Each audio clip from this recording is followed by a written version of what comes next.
So, around that time, you mentioned you saw our interview with Steve Shaughnessy. Yes. And the rivalry between you guys and Butler was, one of the best in the city, for so many years. I'm gonna go back a little bit. What really went into, going up against Butler for all those years, and then, you guys dominating them, and them, kind of later on, kind of taking over in that rivalry? Well, trying to replace a Tommy Knox is impossible. So Tommy's the best I've ever seen at running an offense and stuff. So, our kids had to realize Tommy wasn't there anymore. And, Joe became the offensive coordinator, and he had to get his feet wet. And, athletically, we were smaller than we had been. Our numbers were down because we lost, the kids over to Rocky River.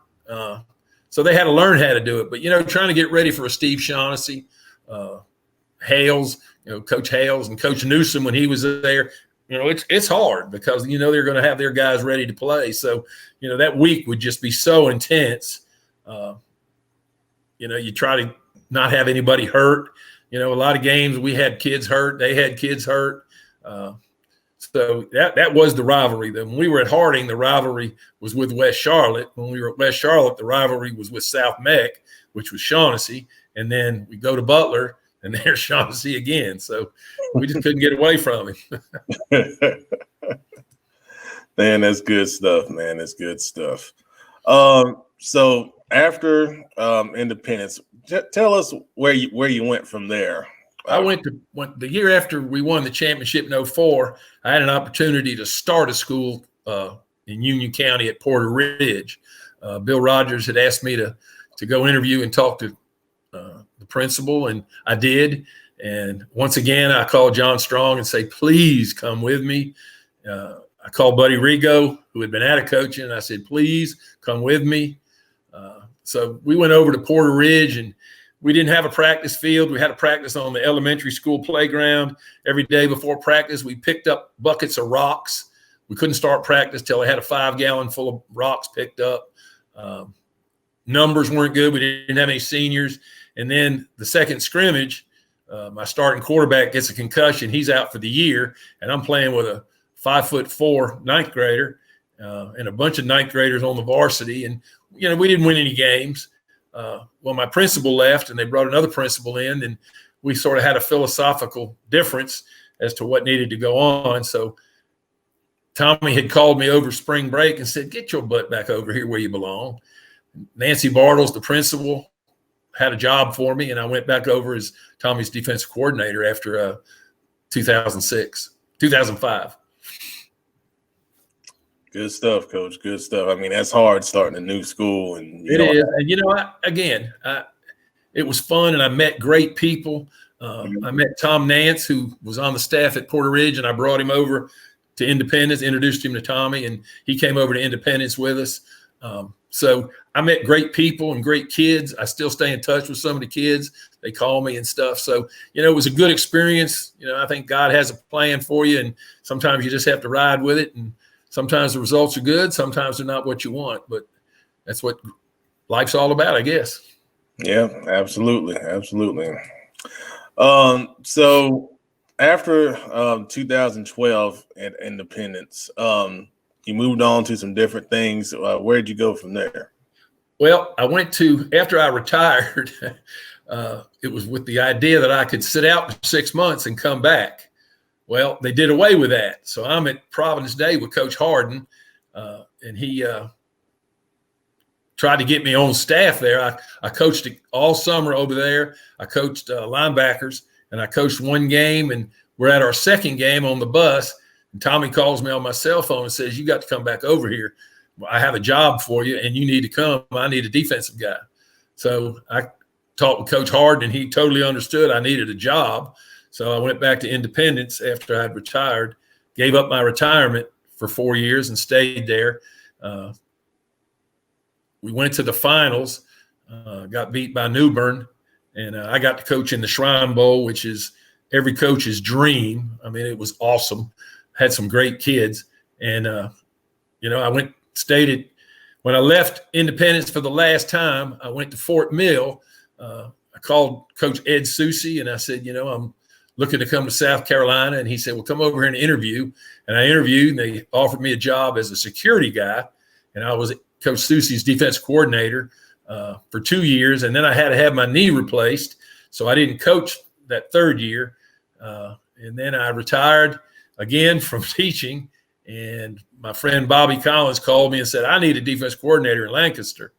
So me and Coach Jarris would meet at Valentine Motel, and we'd drive down to Lancaster every day, and we'd coach football and come back. It was the first time I was coaching without having to teach. So I could get all my film work done during the day and not work until midnight every night because I could do it during the day. So I left Fort Mill and went to Lancaster, and first time this past football season was the first season I haven't been on the sideline since 1977. Good gracious. Yep. Well, that leads me. I'm gonna jump into the next question here. Do you still have the itch to coach now? Yeah, you never get rid of it, I don't think. Again, I had my knee replaced. Well, then I had to have my hip replaced. I had my hip replaced in February, and it's feeling good and feeling, like it's healed up. So, I never say never. My wife is a football wife, and I owe so much to her. She's missed probably a handful of games in 38 years of coaching, 40 years of coaching. And I may coach again if the right, situation comes up and a head coach calls me and says, hey, I want you to come coach. So I never say never. All right. So follow up. Will you coach offensive line?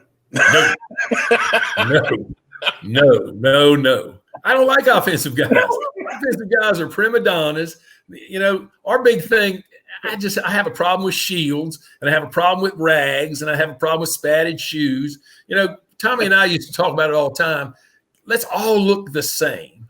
Let's everybody on the team look the same. So if your parents want to know where you are, they have to pay attention and know what your number is. So, we made everybody wear white shoes. And if you didn't wear white shoes, we spray painted your shoes. So, before every game, there'd be a whole wall full of shoes getting spray painted white because you weren't going to play if you didn't have white shoes. And you weren't going to have a towel, and you weren't going to have, all these little things that kids want to wear. So when I came back to Independence after leaving Porter Ridge, I walked on the field, and I looked, and I saw about 6 shields that first day. So I said, okay, guys, this is your one free day. You get your shield. Tomorrow, if you've got a shield on, I'm going to take a screwdriver and I'm going to stick it right through your shield. The next day, there was no shields on the field. So again, I know I'm old and that's old school, and you're taking away individuality, but I don't think football is an individual sport. I think football is one of those you got to rely on your teammates and all look the same and be the same. And I treated them all the same, bad. I don't like any of you. None of you are my son. You can't say I have a favorite because I don't. I don't like any of you. And they'll tell you that. I told them I didn't like any of them. Oh, man, that's awesome. That's awesome, Coach.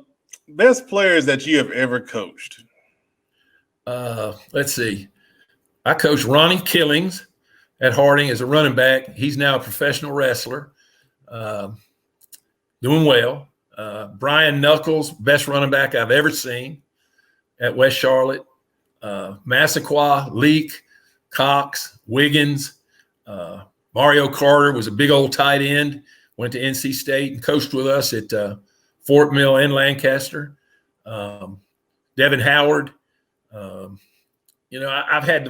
just been blessed with so many, great athletes. You give coaches all the credit, but when you got studs like we've had, and the kind of kids we've had, it makes it fun to coach because, you're not making any money. So you don't do it for the money. You just do it for the relationships you make with kids.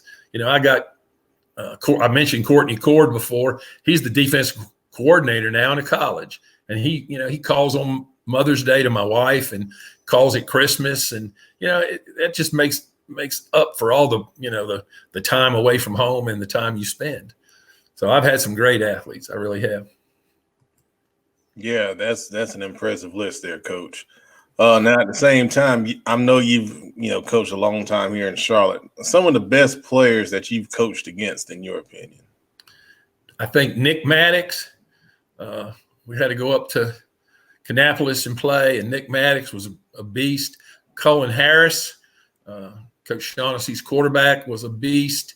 The Ferguson brothers from Butler, they were tough. Charlotte had such good football players. Every team had players. We had Thump Belton as a running back at West Charlotte. He was a beast.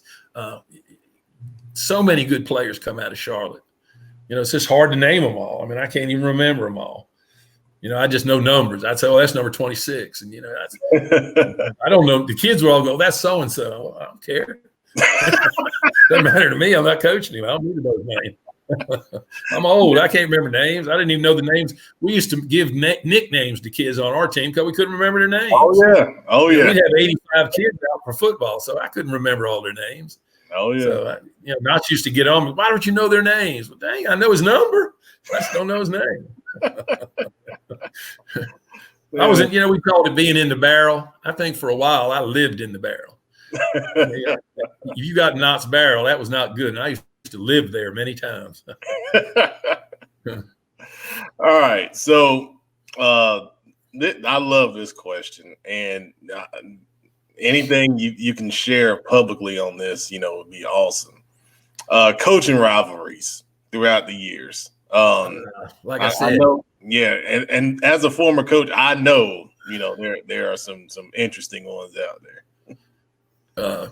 Steve Shaughnessy, when he was at South Meck, was a big rivalry for us. When we were at Harding, Rusty Jester at Independence, when we were at West Charlotte, was a big rivalry. Richmond County at West Charlotte and Independence was a big rivalry. Always golly, playing at Richmond County was ridiculous. And we'd go down there from when we were at West Charlotte. We'd go down there from Independence. I mean, it was brutal to play down there. So, rivalry, when I first started coaching in high school, coaches didn't like each other. You'd see each other and you'd just look at each other. And then it got to where, you realize it's a game played by kids. And when the game's over, shake hands and go get something to eat, go get something to drink. You don't have to have, this rivalry stuff. So I think it's sort of between the coaches, it sort of died out after a while. Yeah, it has. Just sort of said, whatever. But early on, it was like, man, you can't even talk to people. Yeah, I remember those days. But you're right. Now I think with, social media is a big, thing that's, connecting coaches a lot more. And, it's good. It's good. But it's also fun to remember when, teams, and it's also the same thing with players. Players now, they know each other. They play on these 7-on-7 teams. Yeah. I mean, there's all this other, interaction and stuff going on.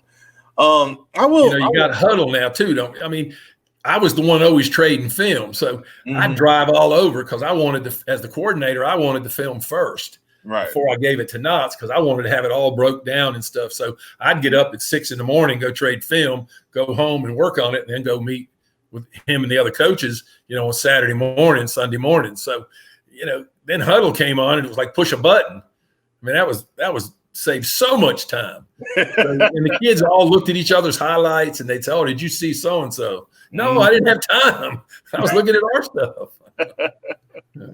Man, that's awesome. That's awesome, man. In your opinion, some of the best games you ever coached in? Let's see. The Butler game, we were down 21-0 at halftime and won in overtime, was a ridiculous game. Richmond County in 03 and 04. 03, they tried to kick a field goal to win it into the wind and it missed. I think it might have been partially blocked a little bit. 04, we played Richmond and just dominated the game. The South Meck game where they tried to kick a field goal when time ran out. And we lost to West Charlotte on the last second field goal when we were at Harding. Those games were just, and all the championship games, they were all just crazy. In 02, we're playing Laney and we're down by 2 touchdowns and they got the ball and TK walks by and says, "We can't give up any more touchdowns." I said, we haven't given any up. Your offense gave up the first two. So about the time he turned around, we picked up a fumble and scored. They fumbled the kickoff and we scored. And we were ahead after that. I got knocked out on a sideline hit in that game and tore up my shoulder and had to have 3 surgeries and just a mess after that. But, you know, those games I'll never forget. I mean, I have an office full of pictures and cards from kids and letters from kids that just, you know, every championship game was exciting. Flying to Elder in Cincinnati, even though that was when the streak ended, that was a great experience for me and the kids. You know, it was sort of hard to win a game when you're practicing 11:30 at night, but you know, things happen and you have to roll with the punches. But I've had great games that I've coached and I've enjoyed all of them. Awesome stuff, man. Great memories on those games too.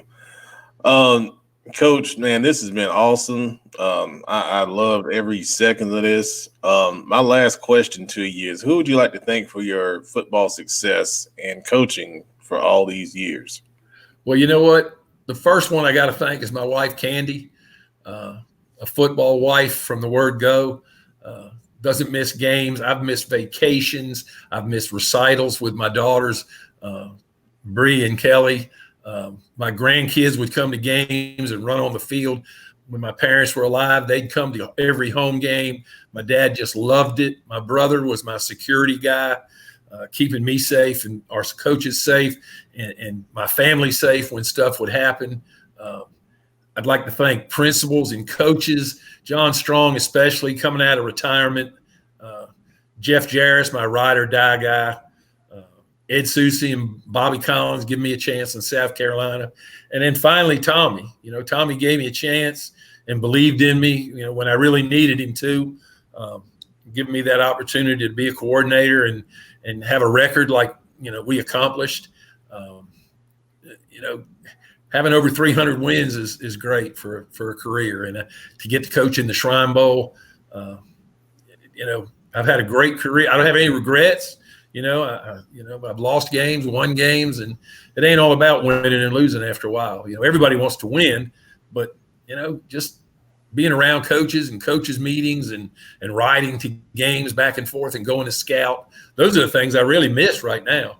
I miss getting in a car with Coach Jarris and Coach Susie and Coach Collins and riding around. I play golf with Coach Strong on a regular basis. We're still good friends, and you know, me and Tommy are still good friends, and we talk, you know, every 2-3 weeks. You know, you got relationships that don't ever go away. That's awesome, man. That's awesome.